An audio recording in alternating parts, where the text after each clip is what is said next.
I'm Marcy at Learning Curve Acres. Thanks for joining me today. So my video this week was inspired by something that happened earlier in the week here on our property. We had a large hen decide to pick on our Banty Roo. He wasn't going to give up, and it ended up resulting in me having to get out the first aid kit. He had cuts in his comb and on his wattle, and we just wanted to clean it up and put some ointment on. So this got me thinking about how important it is to keep our first aid kit. I keep a basic kit in a shoebox, a plastic shoebox, a couple bucks at your dollar store. But having everything all together in one spot is a phenomenal thing, because you want to be able to know where everything is quickly when an emergency happens and be able to get at it. So, first thing I have in here, I have cotton swabs. I've cut them in half so that I only use one. If I only need one half, I only use one half. That way I'm not throwing out a good half that's, that I'd rather, I could save for something else. So, your cotton swabs cut in half. I also have cotton pads. Great for something a little bigger than what, if you need something bigger than just the cotton swab, this will do the trick. Again, get them at the dollar store, nice and cheap, but they come in so handy. I also have my favorite ointment. It's Leaves of Change Plantain Ointment. It is a phenomenal product. It's plantain, olive oil, beeswax, and tea tree oil. It's made by one of my local neighbors. She's an amazing woman. She does all natural, organic. She also has soaps and everything. I'll have her contact information in the description below. But this is so wonderful. It not only does it smell nice, it doesn't have a perfume to it like so many commercial salves will have.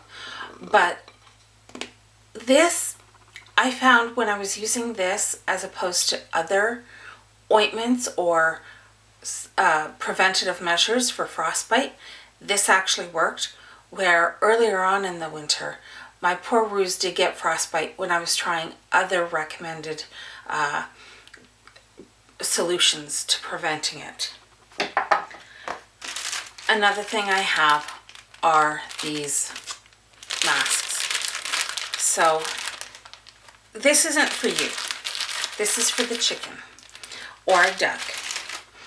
If you're going to have one come into the house, they have to stay in for an extended period of time for treatment or whatever.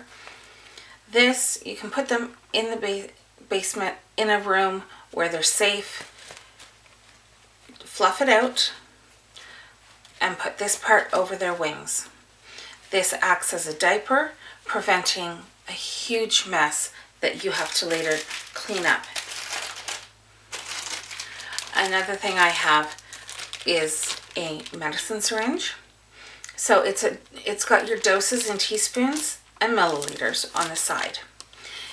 This is great for if you have a dehydrated animal that's unable to get to the water to drink on its own.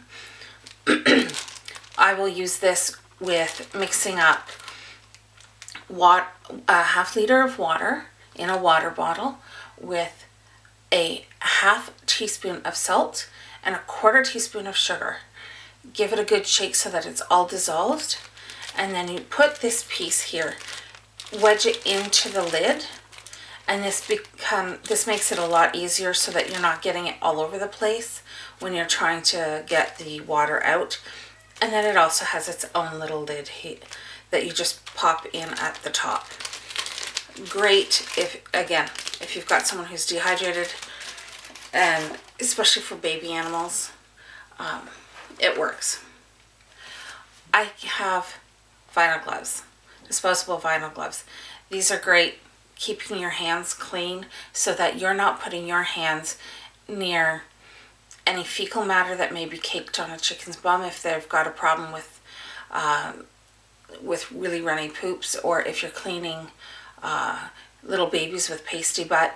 Put this on, keeps your hands a little cleaner, and prevents any cross-contamination of bacteria. You're not putting bacteria onto them. They're not giving you bacteria.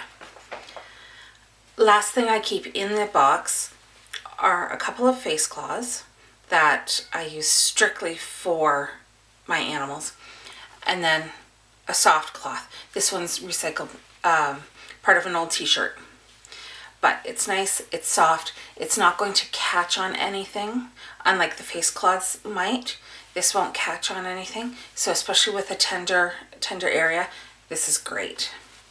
So I also like these because you can bleach them, wash them, dry them, pop them right back into your box, and you've got them ready to go for next time.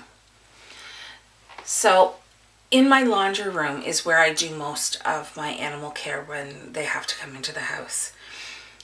So I also have a shelf set up. That is where I keep things like hydrogen peroxide, a very gentle shampoo, Epsom salts, especially if you need to soak their feet or their bum. It's great. We enjoy an Epsom salt bath, a nice warm Epsom salt bath. So do the animals when they're hurting. It helps dry out the bruising, also helps dry out any toxins. I also keep there a small cage that can be used for isolation.